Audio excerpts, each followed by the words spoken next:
Hello, I'm Casey Aiken, and this is 21 This Week. Coming up next, Governor Hogan cuts spending to Montgomery County Schools.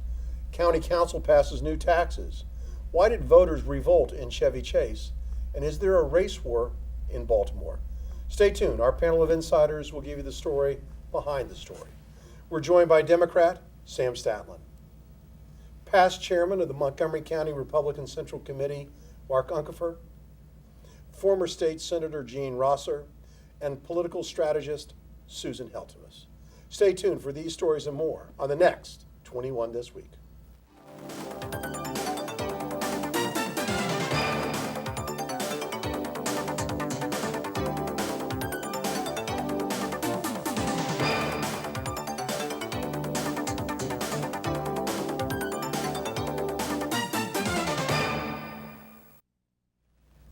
Maryland Governor Larry Hogan's decision to withhold additional funding for Montgomery County Schools this year came as a surprise to many observers. Throughout the legislative session, Hogan expressed his opposition to the funding, but many thought that he had no choice politically once the legislature acted. Gene, as a former state senator, is Hogan just sending a signal to the General Assembly that he can't be bullied? It could be, yes. He holds his own, but he had good reason not to let that funding go through for the school system, because he is a responsible steward, and he wants for one major thing, and that is to keep the retired employees' pension fund intact, and that is a very important priority. Well, explain that a little bit more, because I don't think many people understand why he didn't fund the schools. Well, he didn't fund the school. It was just one portion of the budget, and that's the geographic increase, the geographic adjustment, because of the higher cost of hiring teachers and the higher cost of education in both Prince George's and Montgomery County. That was the main part of that that he has held back on. It's not dead yet, because he said he would revisit that in the next fiscal year. Okay. But the thing with the budget is, first of all, it is insignificant. Secondly, he said he'd review it. But the pension is so important. This pension plan has been deficit funded. They owe so much money to this pension plan that it's never been recouped, that it's sinful. And to support that pension for our retired employees is more important than the penalty amount that he withheld from the school. Well, Susan, what about the kids? The kids are the ones that are going to suffer here, and County Executive Ike Leggett has already expressed his disappointment. Won't the county and the county council have to make up the shortfall? Yeah, it's like $18 million. That's not chicken feed. And the irony of this is, in what he decided to cut, was the geographic cost of education index affects 4 locations: Baltimore, or 3: Baltimore City, Prince George's, and Montgomery County. And as we recall, when Governor Hogan came to the committee for Montgomery breakfast, he commented, "You didn't vote for me." Those 3 locations didn't vote for him, and that is one way that he can get back to him. And then this week, when he announced the cutback on the tolls and the bridges, the first project that was ready to go that had to be cut now is a replacement of, I think it's Highway 301, the Harry Nice Bridge. They were, well into it. Charles County, the other location that voted for Governor Hogan. So one might say, we're getting ours, Governor Hogan. Payback is hell, and we got what we deserved. But the kids are. I was going to say, I'm with Sam. The money that was being used to go to the schools was a commitment that was made several years ago to continue or to increase the funding for the state pension fund.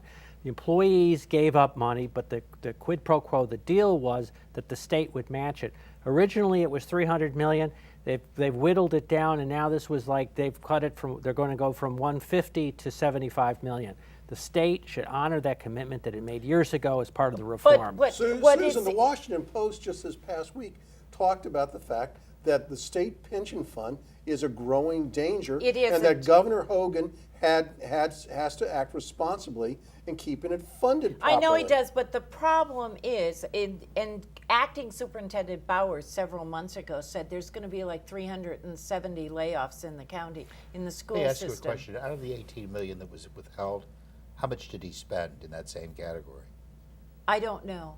I think it was like 180 million, And 200 million. and the thing is, though, that the state is actually spending less money on education this year than it did last year. So That's what the kind of a legislature should have done is cut something else rather than the pension commitment. That's the mistake that But they weren't- made. Well, weren't- they weren't passed- weren't they just, they couldn't do that because the teachers would revolt if they did that. Well, they passed legislation that in the future that it's going to get funded no matter what. But the biggest but problem- it's going to be a hard. Montgomery County is going to feel it. $18 million, and you're going to talk in a minute about other taxes. The county is going to have to make up for it. Susan, that's a great way to segue to Sam on this. Sam, the county council voted to maintain the fuel energy tax at its current level. It passed a new excise tax on e-cigarettes. It voted to impose the county's hotel tax on people who rent rooms, for goodness sakes, through servicers like Airbnb, HomeAway, and Loft. What do you think of the council's actions on these things? And you forgot raiding the rainy day fund in order to balance the budget. I think the general feeling of the public, based on elections in the past couple of years, 2 years, is really a revolution. I think the biggest problem is that people don't feel that they're getting value for the money. They see potholes in the streets. They see an infrastructure that's being destroyed. They see a school board that spends half of our money. They see squabbles over the building of schools where they should be built, where they shouldn't be built. In Chevy Chase, they were just arguing about whether an extra classroom should be there or not be there for aesthetic purposes.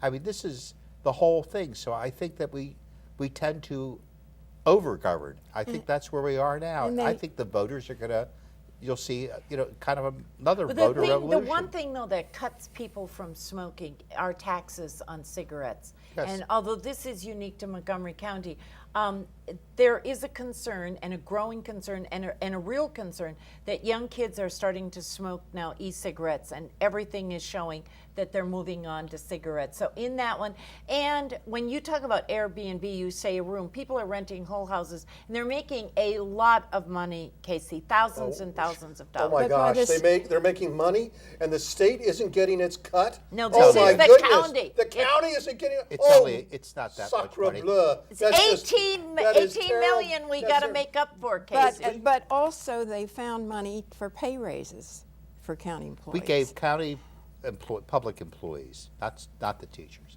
a 6% Yeah, raise county the other day, employees, yes. last year, a 7% raise this year, while everybody else, federal government, businesses, et cetera, are And- giving cost of and- living Well, increases, you know, 2.5% to I wanted- 3%. Sam brought it up a minute ago, and I want to talk about Chevy Chase because I think it's a great way to lead into what went on in Chevy Chase last week.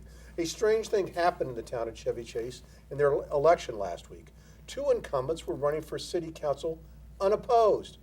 And to everyone's surprise, a write-in candidate, Fred Searcy, defeated Pat Berta, one of the incumbents. Mark, according to press reports, there's been growing frustration with the city government, and the insurgency vote came about this frustration, just as Sam is talking about. What do you think about this? Well, absolutely, and actually, city may be an exaggeration. This is one of the many Chevy Chase community. It's about 3,000 people, and what is the frustration is they have created over the last couple of years a whole process where with zoning, with taking down trees, where you just have nanny government taken to extreme, and a lot of people have very frustrating that in this small community, so much control is being exerted by this community. But the big cause here, it's my understanding, is the Georgetown branch, because the town is Mean the Purple Line? The Purple Line. Oh. They are spending all sorts of money from traffic cameras that to do studies and anything they can do to kill the Purple Line. And these people who did A this small group of people. the insurgency is that they were fed up with what the town is doing against the Purple Line. It has nothing to do with anything else.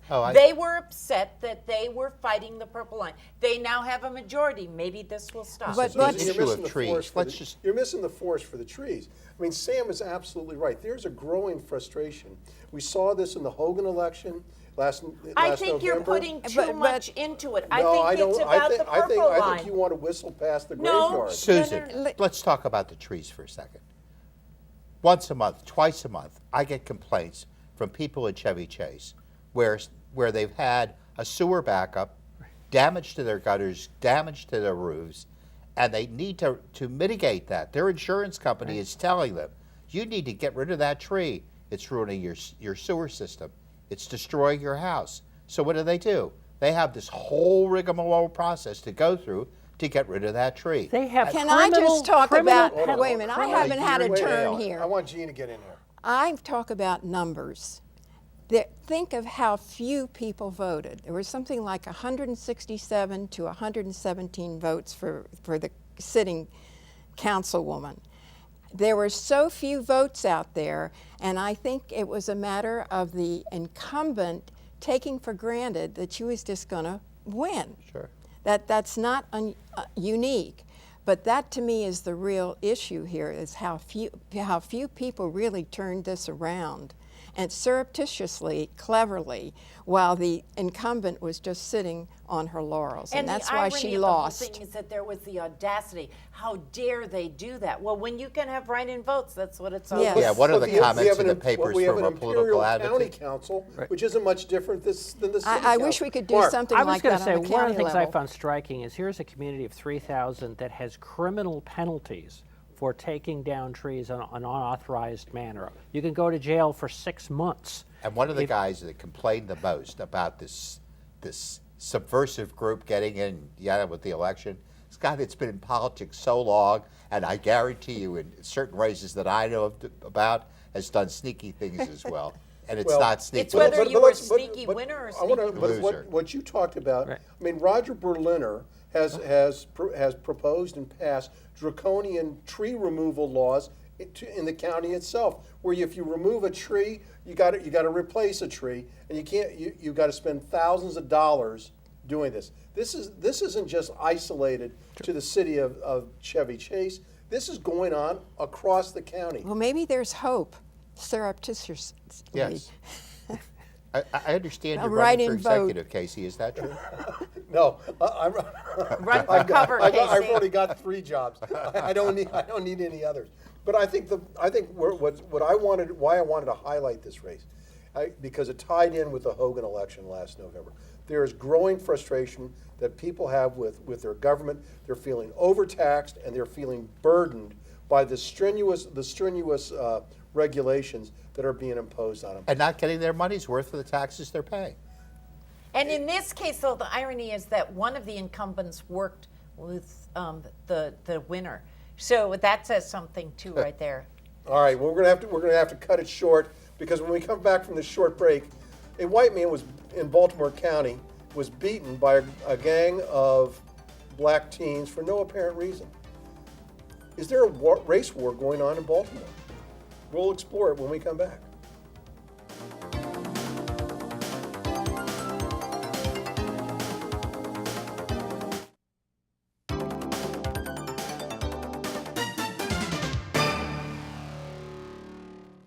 Welcome back. The riots which took place recently in Baltimore are said to have caused about $9 million in damages to Baltimore businesses and to the residents. Now, how officials came to that conclusion is a mystery to me, since the cost of police, fire, and emergency services probably cost that much per day. According to the report, 285 businesses were impacted. What a quaint way of saying destroyed. How many jobs were lost when the impacted businesses had to shut down? How much revenue did the city and the state lose from canceled conventions and tourist businesses, hotel sales, etc.? Beyond the immediate view of the riots, I'm concerned about the atmosphere of hate that is another byproduct of the lawless behavior that was on display. This week, a white man in Baltimore County was attacked and severely beaten by a gang of black teens when he asked them to stay away from his car that was parked in front of his house. According to neighbors, the teens routinely bully and threaten residents in the neighborhood.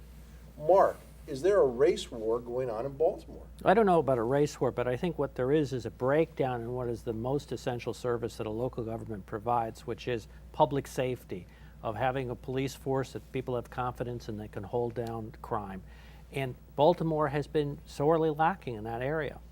Well, it's been this way for many years. It's not just we've seen a lack of civil order, starting back with the Occupy Baltimore movement, and it has only progressed. Sam, the other day, Martin O'Malley, the former Baltimore mayor and former Maryland governor, said the economic problems exposed by Baltimore's recent riots showed the need for new approaches to rebuild cities. What planet is this guy on? Has he forgotten that for the past 8 years he was governor, and before that he was the mayor? And while mayor and while governor, promoted economic development in West Baltimore, had totally ignored East Baltimore. If you go along Lombard Street or any of the streets around the Johns Hopkins, which anchored redevelopment there, where you now have wonderful communities growing up, you can see the difference. But when the developers wanted to go west, he never fought them to go east. Mondawmin, when I was a kid growing up, was actually built by my extended family. That was a wonderful area. It was a draw. And over the years, that whole area has deteriorated too. The same thing you saw in West Baltimore.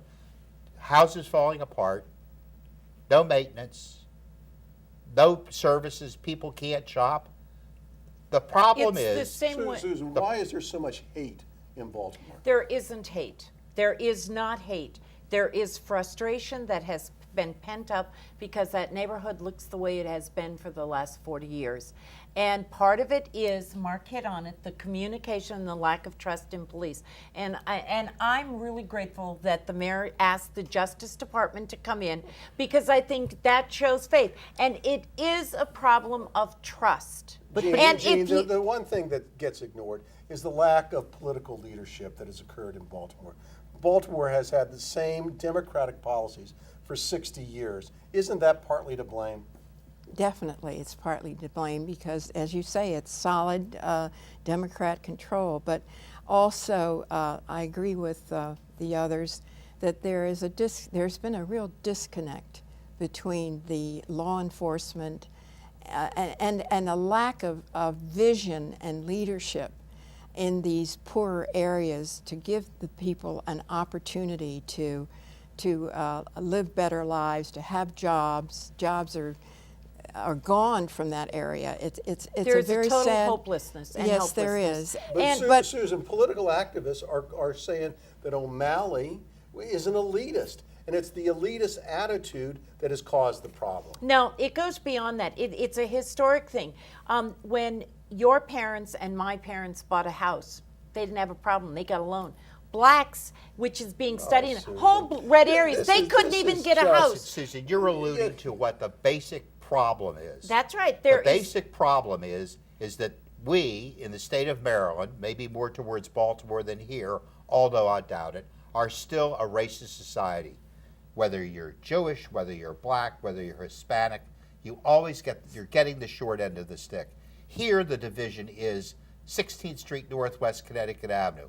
Have-nots, right side. But you know what? Haves, left side. But here's the Schools, difference. But do you Roads, really believe bridges, that, Yes. Sam? economics, Do you really getting believe your that? grasp. Oh, Yes, absolutely. absolutely. And you're naive if you don't think there's It is still going racism. on right there. But- Absolutely. But here's the difference. Baltimore and Washington have roughly the same population. Baltimore has twice the murder rate. Only one indicator of crime, but certainly one of the good ones. Washington is thriving in a way that Baltimore is not, because Washington is providing basic police services. That's what O'Malley failed to do. That's what the current mayor failed to do. And that's why you're not having the turnaround that other urban cities have been able to get. The one Susan, bright wrap it up. spot that came out of this was Congressman Elijah Cummings and the way he went out in the community with other community leaders and held arms and said, stop, And my hope is that Elijah Cummings is the next mayor of Baltimore. Thank you, Susan. Well, that won't happen, but I really we think gotta that go. would be a wonderful thing. Thank you. Stay tuned for parting shots. It may very well.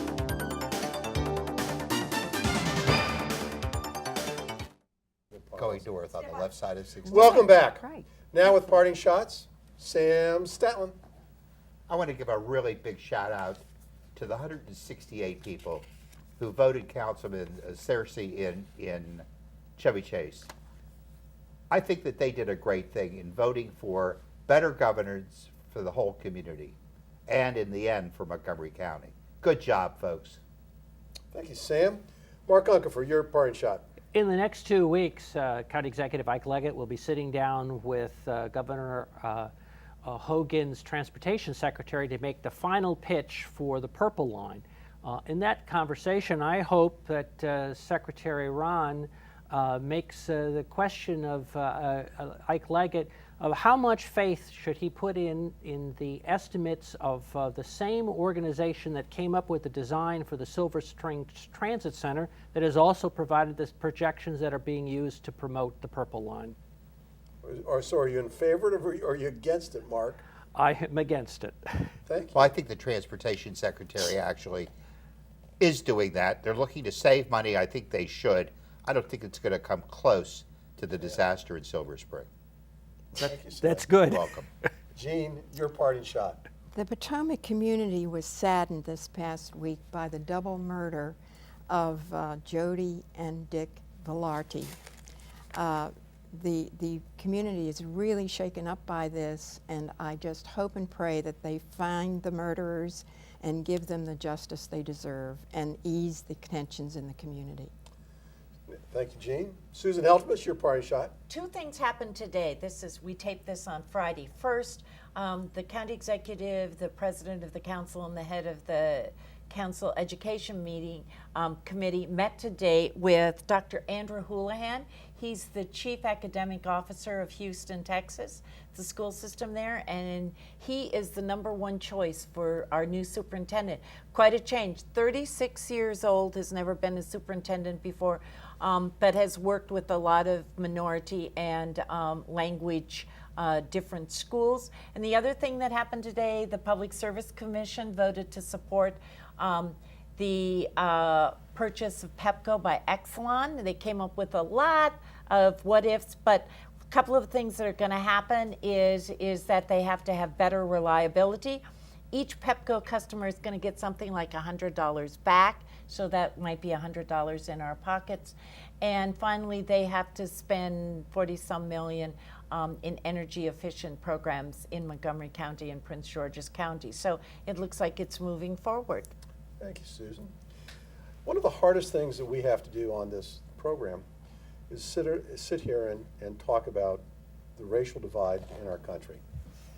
The riots in Baltimore have brought out some very hard feelings and have demonstrated that there is still a great divide of economics and race in our society. And we try to, each week when we discuss this, to put it in a proper context. So I want to thank the panel for a fair discussion today, a vigorous discussion today. And I want to thank the audience for tuning in each and every week to Montgomery County's hardest hitting political talk show in Montgomery County. And a reminder, you can follow us on social media outlets like Facebook, and you can see our new website. Oh my goodness, it isn't up and running yet. I haven't paid the bill yet. For 21 this week, I'm Casey Aiken.